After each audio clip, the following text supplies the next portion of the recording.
श्रीवरकान्तया कमनया लावण्यलक्ष्मीपुषा सीतालोचनभृङ्गजुष्टसुषमा माध्व्या सदा सौम्यया दिव्यदेवतयेव लब्धपदया श्रीसन्मनो मन्दिरे मूर्त्या श्रीरघुनाथ मूर्छयसि वै कोटिर्मनो जन्मनाम। सुप्रभातम, सर्वेभ्यो नमः। प्रिय विद्यार्थियों, आज हम विकल्प वृत्ति के विषय में चर्चा करेंगे। आपने प्रमाण वृत्ति को जाना, विपर्यय वृत्ति को भी समझ लिया। अब हम तृतीय वृत्ति पर विमर्श कर रहे हैं और वह है विकल्प वृत्ति। विकल्प वृत्ति के विषय में नवम सूत्र में मुनि पतंजलि कहते हैं, शब्द ज्ञानानुपाति वस्तु शून्यो विकल्पः। ये विकल्प क्या है?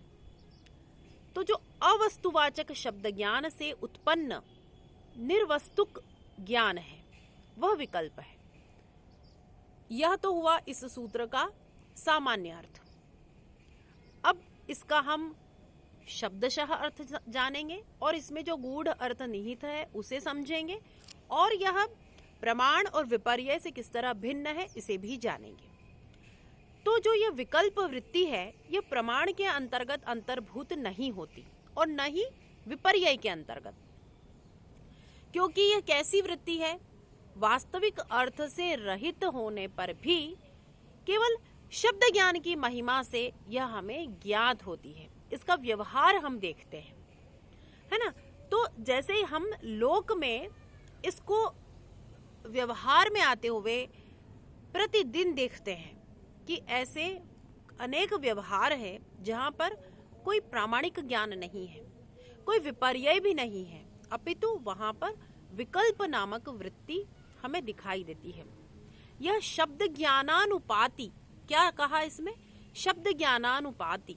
तो अब इस बात को हमें समझने की आवश्यकता है।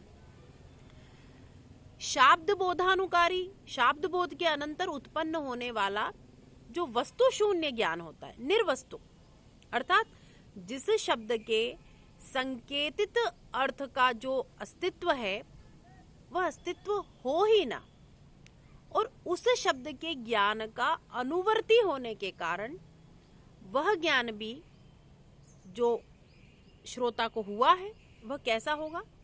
वस्तु या पदार्थ से रहित होगा, क्योंकि वैसी कोई बात है ही नहीं, वैसा कोई तत्व, वैसा कोई पदार्थ उपस्थित है ही नहीं। तो यह ज्ञान कैसा हुआ? निर्वस्तुक, वैसी वस्तु ही नहीं है। आप जो शब्द कह रहे हैं वह केवल शब्द ज्ञान की महिमा है ना। तो शब्द आप जो प्रकट कर रहे हैं, व्यक्त कर रहे हैं, वैसा कोई पदार्थ उपस्थित है ही नहीं, आपका कोई संकेतक ग्रहण होगा ही नहीं। तो इस तरह का जो ज्ञान है वह क्या कहा जाता है? वस्तु शून्य, वस्तु है ही नहीं, इसीलिए उसे क्या कहा? विकल्प। तो ये जो विकल्प नाम की वृत्ति है यह शब्द बोध से हो रही है, शब्द प्रत्यक्ष या शब्द श्रवण की अनुगामिनी है, किंतु वैसी कोई वस्तु, वैसा कोई पदार्थ न होने के कारण वस्तु शून्य होती है, और इसीलिए यहाँ इसके लिए क्या शब्द प्रयोग किया गया? विकल्प। अब कोई यह कहे कि यदि शब्द बोध का अनुगमन करने वाली यह वृत्ति है तो हम इसे आगम प्रमाण के अंतर्गत क्यों नहीं मान लेते? जैसा हमने प्रमाण वृत्ति के संबंध में जब विचार किया तो हमने जाना कि वहाँ आप्त प्रमाण या आगम प्रमाण की चर्चा हमने की, और आपने वो तीन प्रमाणों के अंतर्गत वृत्तियों का विचार किया। तो इसे कोई कहे कि ये शब्द बोध का अनुगमन करती है इसलिए इसे आगम प्रमाण के अंतर्गत मान सकते हैं, लेकिन नहीं। इन्हीं शंकाओं का निरसन कर देने के लिए यहाँ सूत्रकार स्वयं कह दे रहे हैं वस्तु शून्य। अगर यदि हम इसे आगम प्रमाण में मान लें तो वहां तो वस्तु शून्य वाली स्थिति नहीं बनेगी ना, वो तो प्रमाण है, वैसे पदार्थ की उपस्थिति होनी चाहिए, लेकिन यहाँ दूसरी स्थिति बन रही है। वस्तु शून्य कह देने से ही इसे हम प्रमाण के अंतर्गत भी नहीं मान सकते और न ही हम इसे विपर्यय के अंतर्गत मान सकते हैं। और इसका समाधान भाष्यकार कर देते हैं और कहते हैं कि यह प्रमाण में अंतर्भूत नहीं हो सकती क्योंकि वस्तु शून्य स्थिति है, और विपर्यय में भी अंतर्भूत नहीं हो सकती क्योंकि शब्द ज्ञान से यह उत्पन्न होती है और व्यवहार में अबाधित हो जाती है। ठीक है ना, क्योंकि व्यवहार हमने इसका किया शब्द के माध्यम से, लेकिन वैसी कोई तत्व, वैसा कोई पदार्थ न होने के कारण उसका कोई दर्शन हमें नहीं हो रहा है। जैसे कि हम कहते हैं शशशृंग, खरगोश के सींग, खपुष्प, आकाश कुसुम, आकाश में उत्पन्न होने वाला पुष्प या खरगोश के सींग। तो आप देखिए शब्द तो है, लेकिन ऐसा कोई तत्व, ऐसा कोई पदार्थ लोक में दिखाई दे रहा है क्या? नहीं। इसीलिए क्या हुआ, ये विकल्प वृत्ति हुई। अब जो भाष्यकार उदाहरण दे रहे हैं वह बता रहे हैं चैतन्यम पुरुषस्य स्वरूपमिति। इस तरह की बात कही जाती है कि चैतन्य पुरुष का स्वरूप है। अब आप बताइए, जैसे हम लोक में कहते हैं एतत् रामस्य पुस्तकम, ये राम की पुस्तक है। तो यहाँ पर आपको दो तत्व दिखाई दे रहे हैं ना, दो पदार्थ दिखाई दे रहे हैं। एक राम नामक पदार्थ है, एक पुस्तक नामक पदार्थ है। तो यहाँ क्या है, भेद है ना दोनों में। पुस्तक पृथक है, राम नामक जो पुरुष है वह पृथक है। और वहां षष्ठी विभक्ति से आप उनका संबंध बता रहे हैं कि यह राम की पुस्तक है। उसी तरह से आप कह रहे हैं कि चैतन्यम पुरुषस्य स्वरूपम, चैतन्य पुरुष का स्वरूप है। तो यहाँ पर भाष्यकार कह रहे हैं यहाँ अभेद होने पर भी भेद का विकल्प केवल शाब्द बोध से दिखाया जा रहा है, यह वस्तुतः है नहीं। क्यों? क्योंकि ये जो चैतन्य है यह पुरुष का स्वरूप नहीं, अपितु पुरुष चैतन्य ही है। ये कोई दो अलग अलग पदार्थ नहीं है। पुरुष नामक पदार्थ का चैतन्य नामक कोई गुण या रूप है, या ये दोनों अंश अंशी हैं, इस तरह से नहीं।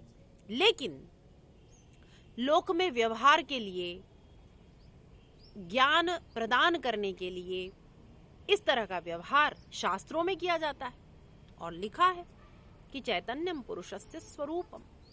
तो ये क्या हुआ बताइए, दो पदार्थ अलग नहीं है, यहाँ तो अभेद है। पुरुष चैतन्य स्वरूप ही है, लेकिन व्यवहार के लिए कह रहे हैं ना हम। तो यही जो व्यवहार के लिए प्रयोग किया जाता है, इस तरह का जो ज्ञान होता है, और इस षष्ठी विभक्ति का प्रयोग करके कहीं हम विशेषण विशेष संबंध प्रकट करते हैं, यह वास्तविक न होने पर भी ऐसा व्यवहार होता है। और यह क्या है, यह विकल्प वृत्ति है, यह प्रमाण नहीं है और यह विपर्यय भी नहीं है, थोड़ा भिन्न है ना। तो इसीलिए इसका अलग से ग्रहण किया, इसका विशेष रूप से व्याख्यान किया। विशेषण विशेष संबंध दो पदार्थों के बीच में बनता है, एक विशेषण है, एक विशेष्य है। जैसे मैंने आपको उदाहरण दिया राम की पुस्तक, वैसा ही अगर आप कहेंगे तो पुरुष का स्वरूप चैतन्य, तो पुरुष की विशेषता बता रहा है चैतन्य पद, लेकिन वस्तुतः यह स्थिति शास्त्र नहीं बताना चाह रहा है। शास्त्र में तो यही मान्य है कि चैतन्य पुरुष का स्वरूप नहीं, अपितु पुरुष चैतन्य स्वरूप ही है। चैतन्य और पुरुष दो तत्व नहीं है, अपितु वे उनमें दोनों में अभेद है। लेकिन व्यवहार होने के कारण इसे हम क्या कहते हैं, शाब्द बोध से होने वाला यह व्यवहार है, लेकिन कोई वैसी वस्तु उपस्थित नहीं है। इसीलिए शब्द ज्ञानानुपाति वस्तु शून्यो विकल्पः। अब आप ये विकल्प की परिभाषा भी याद कर लीजिए, क्योंकि लोक में विकल्प शब्द से हम अन्य अर्थ समझते हैं, किंतु यह योग दर्शन का पारिभाषिक शब्द है और आपको इसका तात्पर्य ज्ञात होना चाहिए। और अब आप ये समझे कि पुरुष और चैतन्य दोनों एक ही पदार्थ है, दो नहीं। इस तरह का जैसा शास्त्र में व्यवहार होता है वैसा ही हम लोक में भी करते हैं। और यहाँ शब्द ज्ञान का महात्म्य तो दिखाई दे ही रहा है, अर्थात वृत्ति तो बन रही है क्योंकि हम व्यवहार कर रहे हैं। हम व्यवहार तो कर रहे हैं ना कि पुरुष का स्वरूप चैतन्य है। उसी तरह जैसे कि हम कह रहे हैं कि यह सीता का जो है वह पुष्प है, यह राम का घर है, इस तरह की जो हम बात कर रहे हैं उसी तरह से हम वहाँ भी बात कर रहे हैं। तो वृत्ति का निर्माण तो हो रहा है, तो हम अभेद में भी भेद देख रहे हैं। यह कैसे हो रहा है? शब्द के माध्यम से। इसीलिए यहाँ पर एक अन्य प्रकार की वृत्ति का निर्माण हो रहा है, किंतु वैसी कोई वस्तु उपस्थित नहीं है। इसीलिए शब्द ज्ञानानुपाति वस्तु शून्यो विकल्पः। तो यह विकल्प की परिभाषा आप याद करिए, और इसका जो मुख्य तात्पर्य हमने जाना कि यह वृत्ति किस प्रकार से हमें एक हमारे चित्त को आप्लावित करती है और हमें एक विशेष प्रकार का ज्ञान प्रदान करती है। लेकिन यह प्रमाण भी नहीं है और यह विपर्यय भी नहीं है। तो इस कक्षा में हम केवल इसी सूत्र पर विचार करेंगे। अगली कक्षा में हम जो आगे वृत्ति कही गई है उस पर विचार करेंगे। सभी को धन्यवाद।